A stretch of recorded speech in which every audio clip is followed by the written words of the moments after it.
This mini vlog was taken in different days, so if you notice our clothes changing now, you know.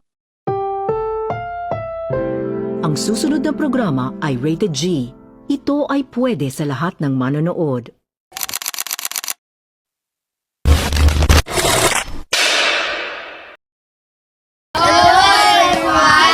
We are the Group 5 and this is our mini vlog in Mapi 7. We will tour you in Balete National High School. First, let me introduce my group mates. My name is Raisa J. from Group 5. Po, si David St. Jacob's Scholars from Group 5. My name is Melanie Dindon from Group 5.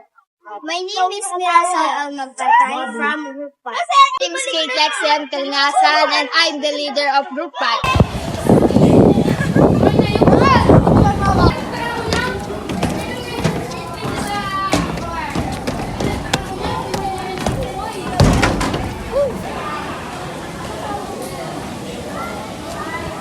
The influence of a school garden helps with health and nutrition, knowledge of farming, and community cooperation. Health and nutrition gives fresh, healthy food for students. Teachers good eating habits early in life, knowledge of farming.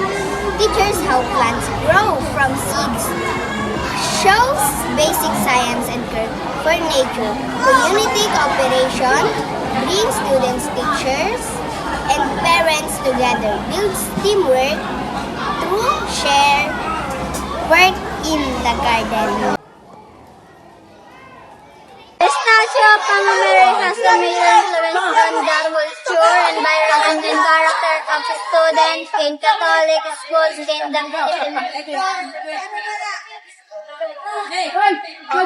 Number 1, streamwork and discipline. Number 2, moral development and values. And number 3, emotional safety and peace.